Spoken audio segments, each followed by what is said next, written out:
আজ বানিয়ে নিলাম দই চিকেন, একদম সহজভাবে। কড়াতে সর্ষের তেলটা ভালো মতো গরম হলে 3টে বড় সাইজের পেঁয়াজ কুচিয়ে দিলাম, সঙ্গে পরিমাণ মতো রসুন, 1 চামচ মতো চারমগজ আর কয়েকটা কাজু দিয়ে একসঙ্গে ভেজে নিলাম। একদম ব্রাউন কালার করে ভাজিনি, লালচে কালার এলেই তুলে নিলাম।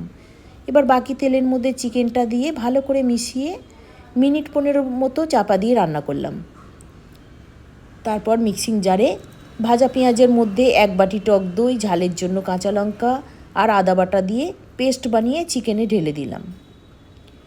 মিক্সি ধুয়ে খানিকটা জল দিয়ে দিলাম, ভালো করে মিশিয়ে নুন দিয়ে দিলাম, দিয়ে ঢাকা দিয়ে রান্না করলাম মিনিট 5 মতো।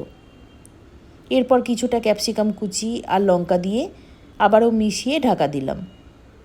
তারপর হয়ে এলে কসুরি মেথি আর গরম মশলা দিয়ে নামিয়ে নিলাম। এটা ভাত, ফ্রাইড রাইস সবার সাথেই ভালো লাগবে, এমনকি রাতে রুটির সাথেও দারুণ লাগবে। বানিয়ে জানাবেন কেমন লাগলো, আর ভালো লাগলে অবশ্যই লাইক, শেয়ার, কমেন্ট করবেন।